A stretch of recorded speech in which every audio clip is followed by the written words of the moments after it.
গতকাল দক্ষিণ দমদম পৌরসভার ৬ নম্বর ওয়ার্ডে নয়ন সাহাকে বেধড়ক মারধর করে এই ওয়ার্ডের পৌরমাতা উষা দেবনাথ এবং তার স্বামীর দলবল, এমনটাই দাবি নয়নের পরিবারের। এই খবর আমরা ইতিমধ্যেই নিউজ 24x7 টিভির মাধ্যমে আপনাদের সামনে তুলে ধরেছি।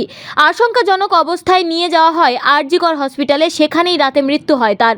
এরপরে ওই এলাকায় উত্তেজিত জনতা তৃণমূল পার্টি অফিস ভাঙচুর করে। তবে এই ঘটনার পরে কাউন্সিলরের কোনো প্রতিক্রিয়া পাওয়া যায়নি এবং তার সাথে যোগাযোগ করার চেষ্টা করা হলে পাওয়া যায়নি তার খবর, এবং তার বাড়িতেও তালা লাগানো রয়েছে। কোনো কাউকেই বাড়িতে পাওয়া যায়নি। গতকাল রাতে নয়ন সাহার মৃতদেহ হসপিটাল থেকে বাড়িতে নিয়ে আসা হয়। তবে এলাকায় এতটাই উত্তেজনা ছিল যে অল্প কিছু সময়ের মধ্যেই বাড়ি থেকে ওই মৃতদেহ দাহ করার জন্য নিয়ে যাওয়া হয়। এলাকাবাসীর বিশেষ কিছু মহিলারা ওই অঞ্চলে পৌরমাতা এবং অভি দেবনাথের দলবলের বিরুদ্ধে ক্ষোভ উগরে দেন এবং যারা এই ঘটনার সঙ্গে যুক্ত তাদের কঠিন থেকে কঠিনতম শাস্তির দাবি করেন। প্রসঙ্গত বছর দুয়েক আগেও এই নয়ন সাহার দাদার উপর আক্রমণ করেছিল এই অভি দেবনাথের দলবল। সেক্ষেত্রে তার বাড়ি ভাঙচুর করা হয় এবং ছোট্ট বাচ্চাটিকেও আঘাত করা হয়। গতকাল রাত পর্যন্ত কোনো অভিযুক্তকে গ্রেপ্তার করতে পারেনি পুলিশ। পুলিশের দাবি অভিযুক্তরা অবিলম্বে গ্রেপ্তার হবে। অভিযুক্তরা কবে গ্রেপ্তার হবে সেটাই এখন দেখার। নয়ন সাহা অত্যন্ত ভালো ছেলে বলে এলাকায় পরিচিত। তার এই মর্মান্তিক মৃত্যু মেনে নিতে পারেনি এলাকাবাসীর একটাই দাবি, আর কতদিন চলবে এইভাবে ক্ষমতার বড়াই? সবার একটাই প্রশ্ন, এইভাবে ক্ষমতার বড়াই দেখিয়ে আর নিয়ে নেওয়া হবে কতজনের প্রাণ? এই ঘটনার পর এলাকাবাসীদের একটাই দাবি, অঞ্চলের পৌরমাতা এবং অভি দেবনাথের কঠিন থেকে কঠিনতম শাস্তি হোক। তাই পুলিশের কাছে বারবার দাবি তোলে অবিলম্বে অভিযুক্তদের গ্রেপ্তার করে কঠিন সাজার ব্যবস্থা করুক পুলিশ। আমি চাই ওই খুনি কাউন্সিলরদের কোনো এই জায়গা নেই, ৬ নম্বর ওয়ার্ডে কোনো জায়গা নেই, কোনো জায়গা নেই, কোনো জায়গা নেই, কোনো জায়গা নেই।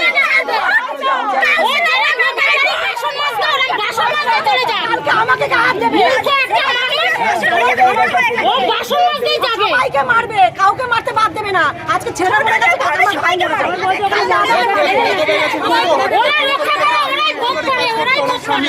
ওই মালপত্র গুছাতে লোকের বাড়ি, এখন হট করে ক্ষমতা পেয়ে গেছে তো বাকি বলে না শান্তি পাওয়া হয়ে গেছে।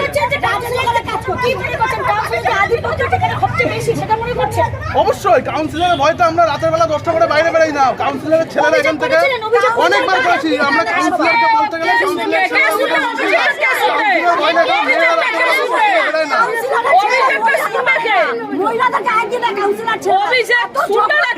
কাউন্সিলরের ভয়তে, কাউন্সিলরের ছেলেদের ভয়তে, ওনার স্বামীর ভয়তে 10টা 11টার সময় কোনো মহিলা খালপাট দিয়ে একা যায় না।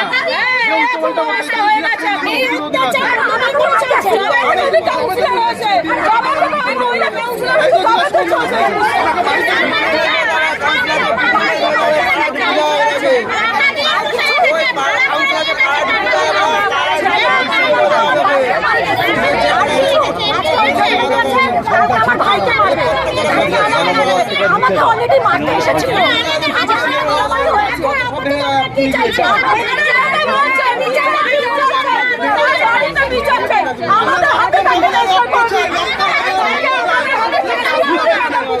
আজকে যদি এর মধ্যে দুপুরের মধ্যে না আসে ওনাকে ঢুকতে দেবো না পারে, আমরা প্রতিজ্ঞা করছি। সবাই মিলে দুপুরের মধ্যে উনি যদি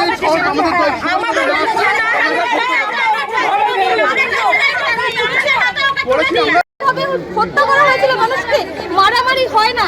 ওই মেয়েটাকে নিষ্পাপভাবে মারা হয়েছিল তানিয়াকে, আমরা নিজের চোখে দেখেছি। ওই মেয়েটাকে শিক্ষিতদের যেতে আমি ভোট দিয়েছিলাম, এই উষা দেবনাথকে ভোট দিইনি, একে ছাপ্পা দিয়ে যেতে হয়েছিল। আমরা সেখানে দাঁড়িয়ে বলে গেলাম ছাপ্পা দিয়ে বলবো ছাপ্পা